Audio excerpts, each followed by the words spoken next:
I'm going to move on to the main event, right? Really quickly.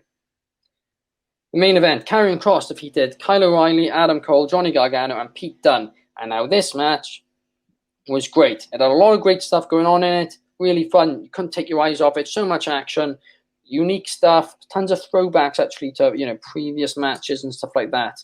I don't know if any of you guys have seen the clip on Instagram of Johnny Gargano, the spot he did with Cole in the ring. It was the exact same as what they did, like a couple of years back at TakeOver. It was like spot perfect as well. Even the camera angles, it must have been planned. It was such a little thing. I love that. But unfortunately, that's all this match was. Great moves, great chemistry. There wasn't a story to it. It was obvious for the most part. As soon as Karrion Kross went out, got taken out outside the ring, it was obvious he was going to win. He comes in, beats everyone, makes them look a bit shit, wins. Unfortunately now everybody's slightly, I don't know, they're not buried at all, but no one is near the level he was. He didn't just, luckily beat someone, he took them all out, then won. And they built this up as the 4 biggest stars in NXT are taking on Karrion Kross. Well, great. The 4 big stars in NXT all are on a significant level below him. So who's going to take the title off him? It's. I don't know why they did this match at all. It was as if they wanted a way to take the title off him, and then they didn't take the title off him. What can I say? Fun match to watch, but storyline-wise, it makes no sense. What do you think, Kota? So I did not thoroughly enjoy this match. At times, it was a bit too spot fest for me. Yeah, fair enough. And wrong winner. So that's simple. You had an easy shot to go with Adam Cole and then to bring Karrion up in a couple months. And you could have done Adam Cole, and eventually Kyle could have taken the title off Adam Cole. It was that simple, but they ended up, I don't know if they're going to do maybe a triple threat with Adam, Kyle, and Karrion maybe, and just not include Pete Dunne and Johnny Gargano. But I don't even want to see that now. The way that they're going, it's just strange. I have no idea what they're gonna do now because I just thought it was so cut and dry. Like everybody was saying the Kross was gonna win, and I was like, that makes no sense. Why would Kross win? And then Kross won. Yeah, it makes no sense. I'm gonna tell you what's gonna happen now, right? Next takeover, Karrion Kross is gonna face, I don't know, Bronson Reed or someone else. Right? No offense to anyone else, right? Bronson Reed's great, for example, but he's gonna face someone who's not quite world title ready yet, and he's gonna be 4th and 5th one. That's gonna be O'Reilly, Adam Cole. Great. So now, once again, Karrion Kross isn't in the main event with the World Championship, and Kyle O'Reilly and Adam Cole are main evented. Why didn't they just give the title to Adam Cole? It makes no sense at all. Karrion Kross, fantastic competitor, but he's perfect for the main roster. Maybe not for NXT. What were your thoughts, Carl? I agree and disagree with both is in a way. I agree this is the perfect way to take the title off Kross without having him looking strong going to the main roster. But I actually think this match was very good and I enjoyed the finish because the finish was Kyle O'Reilly had Adam Cole in a heel hook and Adam Cole was going to tap and then Kross got Kyle from nowhere and choked him out. I really thought that was a great finish and Kyle made Adam Cole tap out. If Kross didn't do it. So I think they're building up Kross versus Cole or Kross versus Kyle O'Reilly, and Kyle O'Reilly's going to take the belt off him.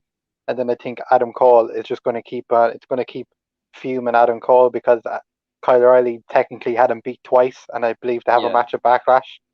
So if not Backlash, Great American Bash, and if he beats him again, I think Cole's just going to maybe to have a title. O'Reilly has a title match at Kross, and then Cole takes out O'Reilly, and then it's Kross. He beats him that way, but I think this was definitely the best way to make him strong. But I can see what they were trying to do with the finish, but I don't think it executed quite as well as they hoped it would. Here's the thing: if Kross, right, didn't take out every single person in that match and made them look really weak, then I would agree with you. But the fact is, he made everyone look weak. Kyle O'Reilly, once again, did have Adam Cole beat, which is going to frustrate Adam Cole. I like that part. But then in came Karrion Kross, and nothing again. Karrion Kross tapped out. It was Kyle O'Reilly tapped out, yeah. And it was just, well, what are you going to do from you? I mean, I don't think Carl's deserved a title shot. He looked rubbish against Karrion Kross. All four of these men looked rubbish when they won the round Karrion Kross. I don't remotely get it. It's frustrating me a lot here, and I've gone on a bit of a rant about it, but I am not happy with this booking whatsoever, because I praised NXT for years about their booking, and then in they come since they moved to USA, and it's just been a mess. This show was a mess. That's a bit harsh. It wasn't a mess, but it was weak for the problem with NXT.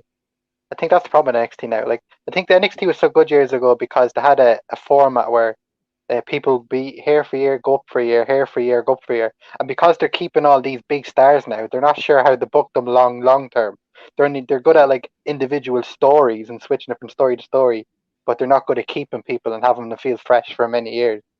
It's one of their biggest downfalls since the thing. The only guy they've been booking well is Ciampa. Like Ciampa, yeah. I could be wrong, but I'm pretty sure I figured out his full year plan. So I'm pretty sure that it's going to lead to Team Ciampa versus Imperium in War Games.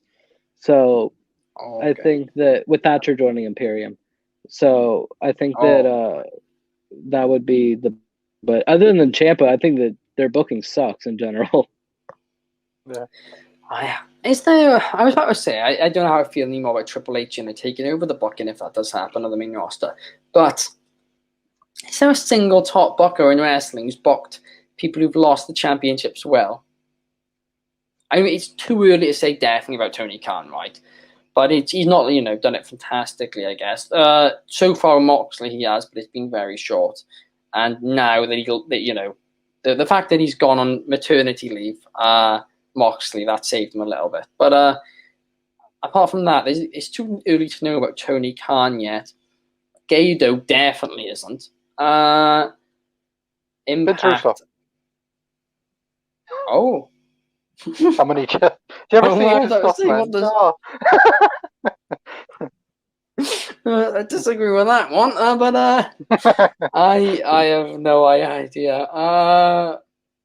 I mean, to be honest, maybe Jim Cornette, to be honest. But he did it well, but God knows.